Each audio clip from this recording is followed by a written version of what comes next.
Hello, and welcome to a whole new kind of true crime on YouTube. I am the Empath, and today I will be going over one of the United States' most bizarre cold case disappearances and all of the clues that his family overlooked leading up to his point of no return. This is the disappearance of Bryce LaSpiza. On the surface, Bryce LaSpiza was your typical 19-year-old college sophomore. He was studying art at Sierra College in Northern California. He had good friends, he had a girlfriend, and he had parents who loved him, but he had no idea how bad his world would fail him in August of 2013. While everyone considered Bryce to be a charming, intelligent, and overall good kid, he never had been one to shy away from underage drinking and drug experimentation. College life only accelerated his issues with alcohol and drug use. He was now at a point where he drank every day and was abusing prescription medication, but he was still somehow able to function. His friend and roommate, Sean, did notice that Bryce was slipping. He called Bryce's mom just 2 weeks after Bryce moved in for the school year to try to give his parents a heads up that something was wrong with Bryce. Sean was very worried about his friend, but Bryce's mom didn't seem to get too upset by Sean's concerns. She should have been more worried, though, as this was one of the preliminary alarm bells that things were not going to turn out well for Bryce. Bryce's final 2 days of strange behavior begins on August 28th, 2013. He talks to his mom at 1 p.m., where out of the blue he tells her that he's going to break up with his girlfriend Kim. His mother was shocked by the news, as it always seemed that Bryce and Kim were a solid, loving couple. At 2 p.m., he texts his friend Sean a random yet very emotional text stating, "I love you, bro. Seriously. You're the best person I've ever met. You saved my soul." Sean replied, "I love you too, man. You have an amazing life, full of love and blessings. Don't waste that. You have too many people who love you, Bryce." On this day, he also gives Sean his Xbox and diamond earrings that his mother gave him, saying he doesn't need these items anymore. These were among the most valuable items that Bryce owned. On the night of the 28th, Bryce makes a 2-hour drive north to his girlfriend Kim's place. Kim notices right away that Bryce seems off and is not behaving like his normal self. She worries that he drove to her house under the influence. After pressing him for answers, Bryce admits that he's been taking Vyvanse, a powerful amphetamine meant to treat ADHD.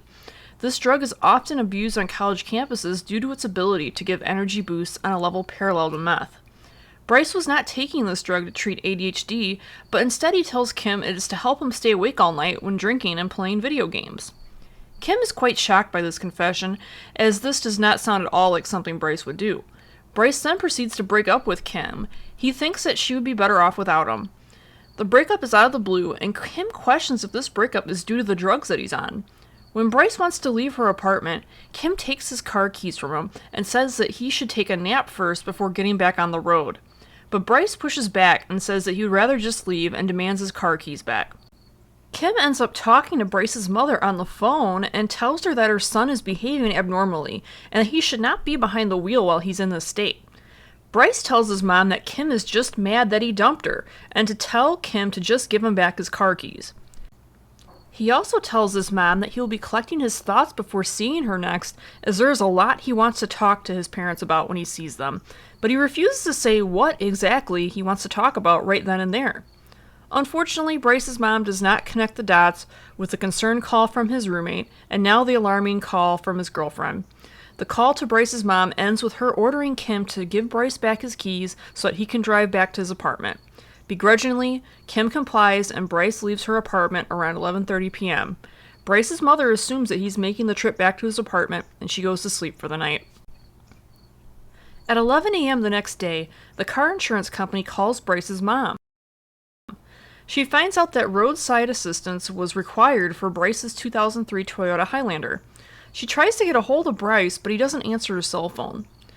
His mom calls his roommate Sean to see if Bryce returned safely from Kim's apartment the night before, but makes the startling discovery that Bryce never returned to his apartment at all that night. Bryce's parents then examine his credit card account online to uncover that he purchased roadside service in Buttonwillow, California. This is a town more than 350 miles south of Kim's apartment, a tiny town off the I-5 highway. The location being a little over halfway between Bryce's apartment and parents' home leads Bryce's parents to infer that he must be making a road trip home to where his parents live in Southern California, which is about 3.5 hours away from Buttonwillow. Remembering that Bryce had just told her that he had a lot to discuss, she assumes that he must be driving to her to have a talk in person. Unable to get Bryce to answer his phone, his parents call the Buttonwillow auto shop to see if Bryce is still there. The shop owner, Christian, remembers that Bryce had needed assistance because he ran out of gas, and that at 9 a.m. he had delivered 3 gallons of gas to Bryce at the Buttonwillow rest area. At this point, his parents become increasingly worried because if Bryce had left Buttonwillow around 9 a.m., he should have made it to their house by now. The auto shop owner offers to go back to where he delivered the gas to Bryce to see if he's still there. Christian returns and is baffled to see that Bryce's car is in the same spot that he left him at. He discovers that Bryce's car is still there and that it hasn't moved 1 inch. Bryce had been sitting in the same spot for 5 hours. Christian approaches Bryce to let him know that his parents are concerned. Bryce seems surprised to see Christian again, but overall he seems he's okay. Christian also calls Bryce's parents to tell them their son's whereabouts. Talking through Christian's phone, Bryce's mom tells Bryce to fuel up his car and come straight home, and Bryce agrees to do this. Bryce doesn't have much else to say, and while his mother has a lot of questions, she decides that Bryce doesn't sound intoxicated and that her many questions can wait till he gets home. At about 3 p.m., Christian watches Bryce start his car and drive off. Hours pass as Bryce's parents nervously wait for him to return home. They tell themselves he must have gotten stuck in traffic. But as it gets quite late, they realize that there could be something more serious going on, such as a car accident. His parents call the police to file a missing persons report. The police jump right on it and trace Bryce's cell phone to a hotel parking lot. This parking lot is in Buttonwillow, not too far from where Christian had last seen him. But in the hours since Christian last saw Bryce, Bryce has only moved 8 miles. 2 Kern County police officers get dispatched to approach Bryce and check on his well-being. The police find out that Bryce did fuel up his car as his mother instructed, but instead of getting on the interstate to come home, he just parked near it. The police have Bryce perform field sobriety tests, which he passes with no trouble at all. The police note that Bryce is very cooperative and polite. His excuse for acting how he is that he is, quote, trying to blow off some steam before resuming his drive home. The cops buy the excuse, and after searching his car and not finding any drugs, alcohol, or weapons, feel he is safe to drive.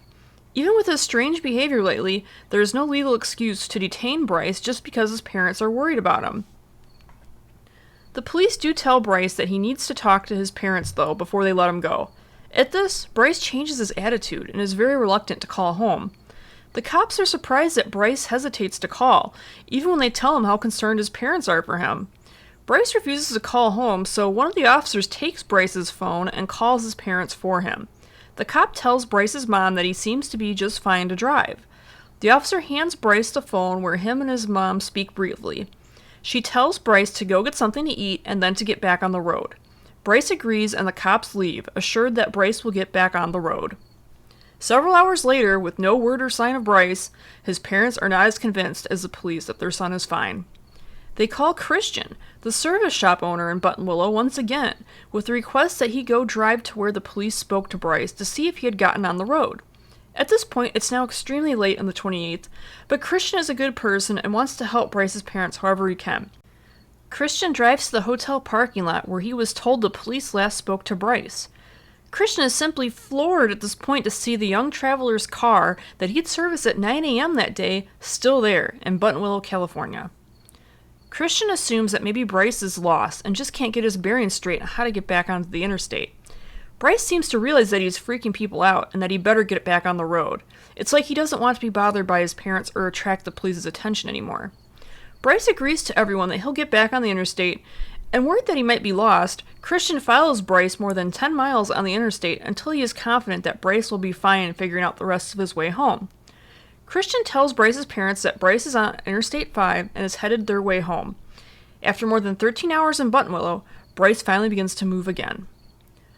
Bryce's parents phone him around this time and are asking him for landmarks and to let them know where he's at, but Bryce isn't being too informative. He does tell them that the GPS says he will arrive at their home at 3:25 a.m. But at 1:50 a.m., he informs his parents that he is simply too tired to drive anymore. He is less than 2 hours from his parents' house when he tells his parents that he needs to pull over and that he will sleep in his car. His parents agree for him to sleep and to come home after he gets some rest. After this conversation, Bryce and his parents will never speak again. The next morning on August 30th, Bryce's parents are awoken by the doorbell. They assume Bryce has made it home. Unfortunately, it's not Bryce at the door, but a California Highway Patrol officer. He informs Bryce's parents that Bryce's car has been involved in an accident. A 911 caller reported discovering Bryce's car totaled at 5:30 a.m. It appeared to have driven off a 25-foot embankment before it crashed into the road below. The car was found smashed on its side with no Bryce inside the vehicle. Window glass was found to be broken from the inside, indicating that Bryce had likely escaped on his own. All of his important possessions, such as his laptop, phone, wallet, and other items were left behind. Only a small amount of blood was found in the car and none outside of the vehicle. Police presume that Bryce was not fatally injured by the crash, as it appears that he broke his way out of the car and walked away. During the extensive investigation that follows, one shocking discovery does come up. Camera footage reveals that moments after telling his parents that he needed to pull over to sleep, he started to drive up a mountain towards Castaic Lake Recreation Area. 2 hours later, he passes by the same camera again, and again he's going uphill. Less than an hour after passing the same camera twice, Bryce's car was discovered wrecked. It is also made clear during the investigation that the crash is no accident. Instead, it is apparent that the accelerator was held down as it picked up speed to fly off the hill. After the crash was discovered, aerial, ground, and water crews examined the terrain around the lake. Tracking dogs were able to catch Bryce's scent and lead investigators to a place called Government Cove. A dive team at this location did not see any sign of Bryce. No foul play was ever uncovered. Bryce's parents ended up enlisting the help of a hired search team and private investigators to use sonar on the lake. Despite the extensive investigation that started almost immediately after his crash, alive or dead, Bryce is never found. So what happened to Bryce the night he disappeared? There are many possibilities and conspiracy theories out there. Some popular ones say that he was spotted in a homeless camp in Santa Clarita. Another theory says that he had a head injury and this caused amnesia and he forgot who he was after the car accident. Other people think that he made it to a truck stop and got away from the area to start a new life from everyone he knew. Some even say that there could have been foul play that just wasn't uncovered. Someone could have helped Bryce and walk away from the scene of the accident, and others say that he could have been abducted or killed by someone who saw him in a vulnerable, injured state. But when I profiled the case, I really do not believe anything overly complicated occurred here. This is a case where Occam's razor can be applied. The simplest explanation is probably the most likely in the case of Bryce. Leading up to his disappearance, it is clear that he is showing signs and symptoms of suicidal behavior. He gives away his prized possessions for no clear reason, and he breaks up with his girlfriend, and he is increasingly abusing drugs and alcohol. I sadly predict that from the beginning of his 20-hour road trip to nowhere, that he had probably been planning on committing suicide. As he gets closer and closer to home, he's stalling on finishing the job he set out to do. He started to delay for hours at a time at spots along the way to his parents' house. He was an emotional wreck, yet he didn't want to worry anyone. So he would try to appease those he talked to, such as the police or Christian, or his parents, into thinking that everything was okay. This was not someone who was behaving in a suicidal manner just to get attention. Finally, when he reached the lake, he was physically and emotionally spent and went through with a plan to end his own life. Ultimately, I think that Bryce knew he needed help, but was ashamed to ask for his parents' help. The way that his parents preferred to live in denial and instead believe that their son was fit to be behind a wheel during the time leading up to his disappearance says a lot about them. Almost more alarming to me than Bryce's disappearance is the fact that his parents had so many opportunities to intervene before it got to the point that it did. Even if Bryce's parents were not able to drive themselves to pick him up, they could have easily afforded or made arrangements to have someone else drive him. With Bryce's last call being that he was going to sleep at the side of the road less than 2 hours from his parents' house, Bryce gave his parents the perfect chance to come and get him. Hindsight is always going to be 20/20, But if his parents just would have drove down to him at that point, one of his parents could have drove Bryce and his car back to ensure that both came home safely. If Bryce was in a state of mind where he was on the brink of suicide, it may even have been a deciding factor that after all of this, his parents were fine with letting him sleep on the side of the road. Maybe he was questioning how much his family cared after giving away all these obvious signs that something was so wrong with him. I am sure that his parents did care about him, but Bryce likely did not have parents who wanted to hear that anything was wrong. With his daily drinking and drug abuse, I believe he didn't want to tell them that he had an addiction issue either. Bryce stalled and stalled in arriving to his final destination, because arriving meant facing the music and telling his parents what all was going on with him. He was not able to get the will or the nerve to ever have this conversation, so instead he succumbed to his poor state of mental health, which was likely made much worse by his lack of sleep and food. When he simply could not get any closer to his parents' home, he headed towards his final exit and drove up the mountain. He purposely aimed for the lake and pressed the accelerator down. The direction that the car was headed was towards the lake.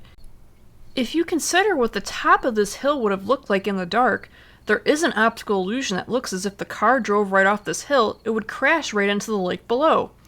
However, the lake was still a distance away, and when Bryce drove off the hill, he landed instead on an embankment 25 feet below. At this point, he leaves his wallet and other possessions he doesn't need anymore. I do not think he was fatally injured in this crash, so he was able to get out of the car and walk towards the lake. The lake was his intended goal in the first place, so I feel this is where he ended up. Injured, defeated, and exhausted, he could not take his life anymore. He went into the lake and did not come back out. To this day, his body has not been discovered. The police consider this to be a cold case and stopped investigating for his body in the lake years ago. In my conclusion, I feel he did most likely end up in the lake or the area right around there, but authorities were just not able to find his body. It should be known, though, that the Castaic Lake is an expansive area. The lake itself is the largest water project reservoir in Southern California and also contains over 11,000 acres of parkland. This is not a small place to track down a missing person. But since no one was ever able to find Bryce, we do not have conclusive evidence as to what happened, and much speculation has come as a result. Some people do wonder about the inconsistencies in Bryce's behavior. For example, if he was really just planning on committing suicide this whole time, why would he bother telling his parents that there was a lot to talk about when he got back? I feel that Bryce was going through a lot of back and forth on what to do, even though he was clearly leaning towards suicide. It is not uncommon for people to have mixed feelings about anything in life, and the world is not always seen in black and white. And if there was ever a topic to have uncertain feelings on, I am sure that ending one's own life would be the topic to feel that way about. So I don't think there is too much mystery to look into in examining Bryce's motives and why he might have stalled along the way or told his parents certain things that never were able to manifest. With his bright red hair and how big of a case this mystery turned out to be, I feel that Bryce would be someone who stands out in a crowd. With 8 years passing and still no tip or sighting that has led to Bryce, it is unlikely that he would be alive and well anywhere in the region he disappeared. To this day, his parents still do search for him, and even though I feel they failed Bryce when he needed help the most, I do wish them the best and that Bryce is safe out there somewhere. If you have seen Bryce or have any credible tips about this case for authorities, you can contact the LA County Sheriff's Office at 323-890-5500. And also, if you feel that someone you know is showing signs of suicide, take it seriously. Do what you can and point them in the right direction. Give them the support they need. The world does not need the BRYCE LASPISA disappearance to repeat itself. Is there a case you want my analysis on? Leave it in the comments. Thanks for watching, and until next time, stay safe from the shadows of this world. Take care.